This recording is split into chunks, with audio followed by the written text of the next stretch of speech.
Hey guys, இன்னைக்கு நாம த Richmond order சீரீஸ்ல 12வது பாகத்தை பார்க்க போறோம். நான் ஏற்கனவே சொன்ன மாதிரி இந்த கதையை நான் ஜேடி சொல்ற மாதிரி தான் சொல்லிட்டு இருக்கேன். இப்ப வாங்க வீடியோக்குள்ள போகலாம். டேவிட் எங்க என்கேஜ்மெண்ட்டை பிரேக் பண்ணிட்டு போனப்போ பக்ஷி ஆல்தியா கிட்ட சொன்னான், டேவிட் ஒரு ஆண், அவனுக்கு பதிலா ஜேடி ஒன்ன செலக்ட் பண்ணிருக்கான். சோ அது கண்டிப்பா அவனுக்கு ஒரு கோபத்தை ஏற்படுத்தியிருக்கும். ஆனா அந்த கோபம் எப்போ குறையுதோ அவன் அப்ப மறுபடியும் திரும்பி வருவான், ஜேடிக்காக வருவான், ஜேடியை கல்யாணம் கூட பண்ணிக்கலாம் அப்படின்னு அவ சொன்னான். அன்னைக்கு அவ அப்படி சொன்னது என் வாழ்க்கையில அன்னைக்கு நடக்க ஆரம்பிச்சது. என் அப்பா என்னை எல்லாரும் முன்னாடி ஒரு லாட்டரி டிக்கெட்டா மாத்தின பிறகு என் லைஃப் சாதாரணமா இருக்கல. ஒரு பக்கம் மீடியா பிரஸ், இன்னொரு பக்கம் என் அப்பா கொடுக்கிற அந்த 50 லட்சம் டாலர் பணத்துக்காக என்னை ஸ்ட்ரைட்டா மாத்த நினைக்கிற ஆண்கள் கூட்டம். நான் ரொம்ப வெறுத்து போயிட்டேன். இதுக்கு ஒரு முடிவு கட்டணும்னு நினைச்சேன். அதுவும் என் அப்பா ஸ்டைல்ல பண்ணணும்னு நினைச்சேன். என் அப்பாவோட அந்த முடிவுனால நான் மட்டும் கோவத்துல இல்லை, என் ஃபேமிலியில எல்லாருமே கோவத்துல இருந்தாங்க. ஸ்பெஷலா என் தாத்தா கோவத்துல இருந்தாரு. இது எல்லாத்தையும் சரி பண்ணணும்னு என் அம்மா நினைச்சாங்க. ஸோ அவங்க எங்களோட ஒரு மால் லான்ச் ஆகிற பார்ட்டியை பெருசா பண்ணணும்னு நினைச்சாங்க. பார்ட்டி ரொம்ப நல்லா போயிட்டு இருந்தது. எல்லாரும் நல்லா என்ஜாய் பண்ணிட்டு இருந்தாங்க. கவுண்ட் டவுன் ஸ்டார்ட் பண்ணாங்க. கடைசியா 1ன்னு சொல்லி முடிச்சாங்க. டிவியில நான் வந்தேன். என்ன டிவி ஆங்கர் இன்ட்ரடியூஸ் பண்ணி வச்சாரு. நான் பேச ஆரம்பிச்சேன். நான் ஜேட் டான்சிங்கோ, இவ ஆல்தியா என் கேர்ள் ஃப்ரெண்ட். நீங்க நினைக்கிறது சரிதான், நாங்க லெஸ்பியன் கப்பல். அப்புறம் நீங்க எல்லாரும் இதை தெரிஞ்சுக்கணும்னு நான் நினைக்கிறேன். நான் ஒரு கே. இது என் அப்பா சொன்ன மாதிரி ஒரு அனுபவமோ இல்ல வேற ஏதோ எனக்கு இது கிடையாது. நான் ஆல்தியாவை ரொம்பவே காதலிக்கிறேன். நாங்க 2 பேருமே காதலிச்சிட்டு இருக்கோம். ஸோ தயவு செய்து என்னை ஸ்ட்ரைட்டா மாத்தணும் அப்படிங்கிற எண்ணத்தை எல்லாரும் விட்டுரு. இதான் நான் யாருங்கிறத எந்த ஒரு ஆணாலோ இல்ல என் அப்பா கொடுக்குற அந்த பணத்தினாலோ மாத்திர முடியாது. என்னை மன்னிச்சிருங்கப்பா. உங்க மேல எனக்கு நிறைய பாசம் இருக்கு. நான் நம்ம குடும்பத்தை ரொம்பவே நேசிக்கிறேன். எனக்கும் இப்படி எல்லாரும் முன்னாடியும் உங்ககிட்ட ஆர்கியூ பண்றது சுத்தமா பிடிக்கல. பட் நீங்க எனக்கு வேற எந்த வழியும் விட்டு வைக்கலப்பா. நான் அமைதியா ஆழ்த்திய கூட வாழணும்னு ஆசைப்படுறேன். என்னால ஸ்ட்ரைட்டா எப்பவுமே மாற முடியாதப்பா. நான் லெஸ்பியன் தான். தயவு செய்து என்னை ஏத்துக்க முயற்சி பண்ணுங்க. நான் இப்படி பேசி முடிக்கிறதுக்குள்ள என் அம்மா அதிர்ச்சியில மயங்கியே விழுந்துட்டான். என் கேப்ரியல்னா என் அம்மா பத்தி என்கிட்ட சொன்னான். அது கேட்டதும் எனக்கு என் அம்மாவை பார்க்கணும் போல இருந்து. ஸோ நான் ஹாஸ்பிட்டலுக்கு ஓடினேன். பட் என் மொரட்டு தாத்தா அங்கதான் இருந்தார். நீ இந்த குடும்பத்துக்கு அவமானத்தை தவிர வேற ஒன்னத்தையும் தந்ததில்லை, அதனால தயவு செய்து இங்க இருக்காத, போயிரு தாயே அப்படிங்கிற மாதிரி என்ன சொல்லி திட்டி அனுப்புனார். பட் எனக்கு என் அம்மாவை பார்க்காம அங்கிருந்து போக விருப்பம் இல்லை. ஸோ நான் என் தாத்தா போற வரைக்கும் அங்கேயே வெயிட் பண்ணிட்டு இருந்தேன். தாத்தா போனதும் என் அண்ணன் இன்ஃபார்ம் பண்ணான். ஸோ நான் என் அம்மாவை பார்க்க ஓடினேன். என் அம்மா என்னை பார்த்ததும் சந்தோஷப்பட்டாங்க. பட் நான் என் அம்மா கிட்ட பேசிட்டு இருக்கும் போதே என் அப்பா அங்க வந்துட்டார். வந்து என்னை பயங்கரமா திட்டினார். நீ பண்ணது உனக்கு பத்தாதா? இங்க நாங்க இருக்கமா செத்துட்டோமான்னு பார்க்க வந்தியா? அப்படி இப்படின்னு பயங்கரமா பேசிட்டு இருந்தார். நீ அம்மாவெல்லாம் பார்க்க வேண்டாம், கிளம்பு அப்படின்னார். பட் நான் என் அம்மா மேல உள்ள பாசத்துல, அப்பா ப்ளீஸ் அப்படி பண்ணாதீங்க, நான் அம்மா கூட கொஞ்ச நேரம் இருந்துட்டு போயிடுறேன் அப்படிங்கிற மாதிரி கெஞ்சிட்டு இருந்தேன். என் அம்மாவும் எனக்கு சப்போர்ட் பண்ணாங்க, அவளை கொஞ்ச நேரம் இருக்க விடுங்கன்ட்டு. என் அப்பாவும் ஒத்துக்கிட்டாரு. அப்புறம் பட் அதுக்கப்புறம் தான் தெரிஞ்சது அவர் ஏன் ஒத்துக்கிட்டாரு. அவர் என் அம்மாவுக்கான என்னோட எமோஷனை எனக்கு எதிராகவே யூஸ் பண்ணலான்னு முடிவு பண்ணார். என் அம்மாவும் என் அப்பா டியூன் பண்ண மாதிரி ரொம்ப அழகாவே எமோஷனலா என்ன பிளாக்மெயில் பண்ணாங்க. எனக்கும் என் அம்மாவை நினைச்சு ரொம்பவே கஷ்டமா இருந்தது. நான் ஆல்தியாவை எவ்வளவு காதலிக்கிறேனோ அதே அளவுக்கு என் குடும்பத்தையே நான் நேசிக்கிறேன். அதனால ஆல்தியா அப்புறம் என்னோட குடும்பம் 2 பேரையும் சேர்த்து என்கிட்ட நான் வச்சுக்க என்ன என்னால பண்ண முடியும் அப்படின்னு நான் யோசிச்சேன். அப்பதான் நான் டாமியை மீட் பண்ணேன். நான் என் அம்மாவை பார்க்க ஹாஸ்பிட்டலுக்கு வரும்போது என்ன 2 பசங்க லாட்டரி டிக்கெட்டா நினைச்சு டீஸ் பண்ணான். அப்ப டாமி தான் வந்து ஹெல்ப் பண்ணான். பார்க்க ரொம்ப டீசெண்டா இருந்தான். அப்புறம் எதிர்ச்சியா ஒரு ரெஸ்டாரண்ட்ல அவனை நான் மறுபடியும் பார்த்தேன். அவனுக்கு ஒரு 7 வயசுல ஒரு குழந்தைய இருந்தது. அவன் தன்னோட ஒய்ஃப் இறந்துட்டாங்கன்னும் குழந்தைய தான் தனியா வளர்க்கறதாவும், இப்ப ஏதோ அவனுக்கு ஒரு பெரிய நோய் வந்து சீக்கிரமே சாக போறதாவும் சொல்லிட்டு இருந்தான். அப்புறமா எனக்கு ஒரு ஐடியா தோணுச்சு. ஒருவேளை நம்ம இவனை கூட்டிட்டு போய் பாய் ஃப்ரெண்டா நடிக்க வச்சா என்ன? அப்படி நான் பண்ணேன்னா நான் மாறிட்டேன்னு நினைச்சு என் குடும்பத்தில் உள்ளவங்க சந்தோஷப்படுவாங்க. நான் என் ஆல்தியா கூடவும் நான் சந்தோஷமா இருக்கலாம். என் அப்பா என்னையும் ஆல்தியா பத்தி யோசிக்க மாட்டார் அப்படின்னு எனக்கு தோணுச்சு. எனக்கு தெரியும் அது ஒரு முட்டாள்தனமான முடிவு தான். பட் நான் என் ஃபேமிலியை ரொம்பவே மிஸ் பண்ணேன் அந்த டைம்ல. நான் ஆல்தியா கிட்ட அதை சொன்ன போது அவ அதெல்லாம் சரியா வராது அப்படின்னு சொன்னான். பட் நான் கொஞ்சம் பிடிவாதம் பண்ணேன். அப்போ அவ கொஞ்சம் இறங்கி வந்தான். சரி ஃபர்ஸ்ட் அவனை மீட் பண்ணலாம், அப்புறமா அதை பத்தி யோசிக்கலாம் அப்படின்னு சொன்னான். அது ஒண்ணு பத்தாதான், அன்னைக்கே நான் டாமி கூட ஒரு மீட்டிங் ஃபிக்ஸ் பண்ணேன். நானும் ஆல்த்தியாவும் டாமியை பார்க்கறதுக்காக அங்க போனோம். டாமியும் வந்தான். நான் என்னோட பிளானை பத்தி சொல்லிட்டு அதுக்கு பதிலா அவனோட பையனோட ஃபியூச்சரை செக்யூர் பண்றதாவும், என் அப்பா எனக்காக கொடுக்க இருந்த 100 மில்லியன் பேசேஸும் கொடுக்கறதாவும் நான் அவனுக்கு வாக்கு கொடுத்தேன்.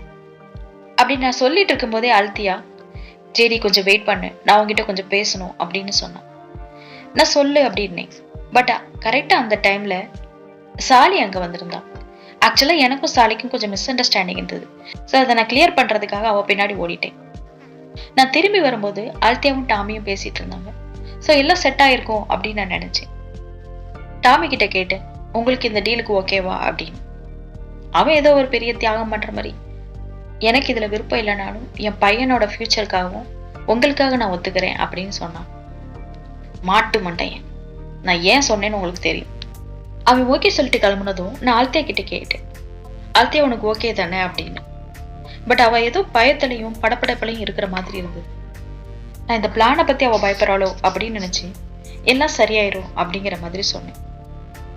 நான் டாமியை கூட்டிட்டு வீட்டுக்கு போனேன், என் அப்பா அம்மா கிட்ட இன்ட்ரடியூஸ் பண்ணி வைக்கிறதுக்காக. அப்ப அவன் என் வீட்டை பார்த்துட்டு, உங்களோட லைஃப் ஸ்டைல் ரொம்பவே சூப்பரா இருக்கு அப்படின்னு சொன்னான். ஆமா ஆமா, இந்த குடும்பத்துல பொம்பளை பிள்ளையா பிறந்துட்டு நான் படுற பாடு இருக்கே, ஐயோ ஐயோ அப்படின்னு நினைச்சிட்டே, ஆமா பார்க்க அப்படித்தான் இருக்கும் அப்படின்னு சொன்னேன். அப்ப ஆல்த்தியா ஃபோன் பண்ணி, சரி நான் உங்ககிட்ட கொஞ்சம் பேசணும் அப்படின்னு சொன்னேன். பட் நான் சொன்னேன், நான் டாமியை கூட்டிட்டு வீட்டுக்கு வந்திருக்கேன் அப்பா அம்மாக்கிட்ட இன்ட்ரடியூஸ் பண்ணி வைக்கிறதுக்கு அப்படின்னு மாதிரி சொன்னேன். அதை கேட்டதும், இல்ல வேண்டாம் வெயிட் பண்ணு, நான் அங்கதான் வந்துட்டு இருக்கேன், நம்ம பேசிக்கலாம், அதுக்கப்புறமா நம்ம இதனால பண்ணிக்கலாம் அப்படிங்கிற மாதிரி அதை சொன்னேன். பட் அதே டைம்ல என் அம்மாவும் அப்பாவும் அங்க வந்துட்டாங்க. என்னையும் டாமியும் பார்த்து என் அம்மா ரொம்பவே சந்தோஷப்பட்டாங்க. நான் ஸ்ட்ரைட்டா மாறிட்டேன், ஸோ இனி எந்த ப்ராப்ளமும் இருக்காது அப்படின்னு நினைச்சு அவங்க சந்தோஷப்பட்டாங்க. பட் என் அப்பா டாமியை ஒரு சந்தேக பார்வையிலே பார்த்துட்டு இருந்தாரு. நாங்க அப்படி பேசிட்டு இருக்கும் போதே ஆல்த்தியா என்னை பார்க்க வந்திருக்கிறதா சொன்னோம். அதை கேட்டது நான் உடனே கிளம்புனேன். பட் என் அப்பா இல்ல, நீ இரு நான் போய் பாக்குறேன் அப்படின்னு சொல்லிட்டு போனார். என் அப்பா மேல எனக்கு கொஞ்சம் கூட நம்பிக்கை கிடையாது. ஸோ நானும் பின்னாடியே போனேன். அங்க என் அப்பா ஆல்த்தியா கிட்ட, அவளுக்கு அந்த உண்மை தெரிஞ்சுன்னு நினைச்சு பயப்படுறியா அப்படின்னு சொல்லி கேட்டுட்டு இருந்தாரு. அது என் காதுல விழுந்தது. நான் என்ன உண்மையை பத்தி பேசிட்டு இருக்கீங்க அப்படின்னு சொல்லி கேட்டேன்.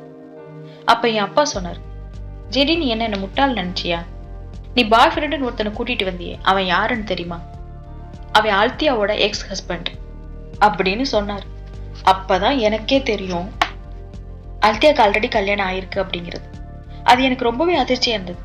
இருந்தாலும் நான் அவகிட்ட கேட்டேன், இது உண்மையா ஆல்த்தியா அப்படின்னு. அதுக்கு அவ சொன்னான், ஆமா ஜெடி, அவன் என் ஹஸ்பண்டா இருந்தான், உண்மைதான். அப்புறம் அந்த குழந்தையும் என்னோட குழந்தை தான் அப்படின்னு சொன்னான். அவ அப்படி சொன்னதும் அதை என்னால ஏத்துக்கவே முடியல. எனக்கு கோபமும் அழுகையும் சேர்ந்து வந்தது.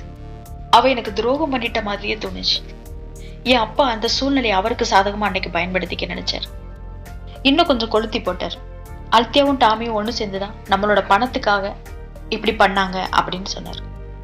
அவர் சொன்னதுல எனக்கு கொஞ்சம் கூட நம்பிக்கை இல்லை. பட் இருந்தாலும் ஆல்த்தியா இவ்வளவு பெரிய விஷயத்தை என்கிட்ட இருந்து மறைச்சிருக்க கூடாது. அவ அப்படி பண்ணிருக்க கூடாது. ஸோ நான் கோவமா அங்க இருந்து கிளம்புனேன்.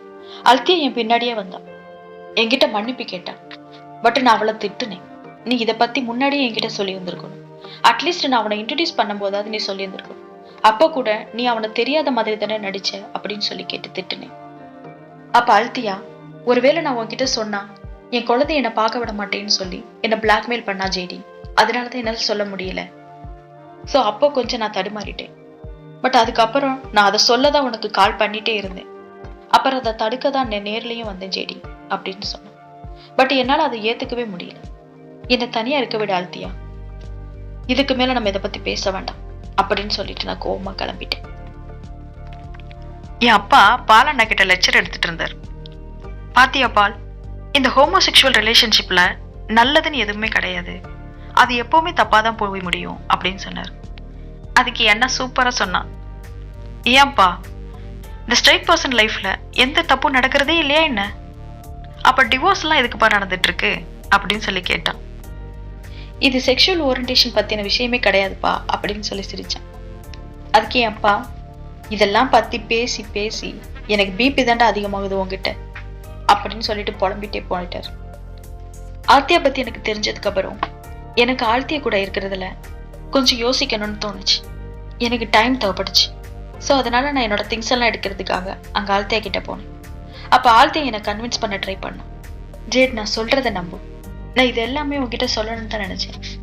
பட் நீ நினைக்கிற மாதிரி எனக்கு அது அவ்வளோ ஈஸியா ஒன்றும் இல்லைம்மா. கடந்த காலம் எந்த அளவுக்கு ஈஸியா இல்லைன்னா நான் அதை நினைச்சு கூட பார்க்க விரும்பல. அந்த அளவுக்கு அது எனக்கு கொடுமையா இருந்துச்சுமா. உண்மைதான், நான் ஒரு லெஸ்பியனுங்கிறத நான் டீனேஜ்லேயே தெரிஞ்சுக்கிட்டேன். பட் உன்ன மாதிரி நானுமே ரொம்ப பயப்பட்டேன் ஆரம்பத்துல. இந்த மாதிரி ஆகிறதுல எனக்கு விருப்பம் இல்லை. ஸோ என்னை ப்ரொப்போஸ் பண்ண டாமியவே நான் கல்யாணம் பண்ணிக்கிட்டேன். அது மூலமா என்னை சரி பண்ணிக்கலாம்னு நினைச்சேன். பட் நான் நினைச்ச மாதிரி எதுவுமே நடக்கல. அவன் ஒரு சேடஸ்ட். டெய்லி என்னை அடிச்சு டார்ச்சர் பண்ணுவான். அவன் அடியெல்லாம் தாங்க முடியாம தான் அவனை விட்டு என் குழந்தைய எடுத்துட்டு ஓடி வர பார்த்தேன். பட் அவன் கரெக்டா அந்த டைம்ல வந்துட்டான். என்னால என் குழந்தைய அப்போதைக்கு அவன் கிட்ட இருந்து வாங்க முடியல. ஸோ என்னை காப்பாத்திக்கிட்டு நான் அங்கிருந்து ஓடினேன். திரும்பி போலீஸோட வந்தேன் அவன் கிட்ட இருந்து என் குழந்தைய எடுக்கிறதுக்கா. பட் அதுக்குள்ள அவன் என் குழந்தைய தூக்கிட்டு அங்கிருந்து எஸ்கேப் ஆயிட்டான். அதுக்கப்புறம் நான் அவனை இப்பதான் மீட் பண்றேன் அப்படின்னு சொல்லி அழுதான். எனக்கு அவ சொல்றதை கேட்கும்போது அவ எவ்வளவு கஷ்டப்பட்டா அப்படிங்கறத என்னால ஃபீல் பண்ண முடிஞ்சது. நான் அவளை ஹக் பண்ணி சமாதானப்படுத்தினேன். இருந்தாலும் அவ மறைச்சது எனக்கு ஒரு வருத்தத்தை கொடுத்துட்டே தான் இருந்துச்சு. அதனால எனக்கு கொஞ்சம் டைம் கூட அழுத்தியா, நான் கொஞ்சம் தனியா இருக்கணும்னு நினைக்கிறேன் அப்படின்னு சொல்லிட்டு அவளை விட்டு பிரிஞ்சு போனேன். அவளை மன்னிக்கிறதுக்கு எனக்கு கொஞ்சம் தயக்கம் இருந்தது. பட் நான் அவளை காதலிக்கிறேன் அப்படிங்கிறதுல நான் தெளிவா இருந்தேன். இருந்தாலும் என்ன பண்றதுன்னு எனக்கு தெரியல. ஸோ நான் ப்ரேயர் பண்ண போனேன். காட், நடந்தது எதையும் என்னால மாற்ற முடியாதுன்னு எனக்கு தெரியும். எனக்கு வேண்டியதெல்லாம் இதெல்லாம் நான் ஏத்துக்கிட்டு முன்னோக்கி போறதுக்கான சக்தி அதை நீங்க தான் எனக்கு கொடுக்கணும். என்னோட ப்ராப்ளம் எல்லாம் சால்வ் பண்ற மாதிரி எனக்காக ஒரு பர்சன் அனுப்புவேன். எனக்கு வழிகாட்டுங்க அப்படின்னு சொல்லி ப்ரேயர் பண்ணேன். அப்படி நான் ப்ரேயர் பண்ணிட்டு இருக்கும்போது தான் மறுபடியும் டேவிட்டை நான் அங்க மீட் பண்ணேன்.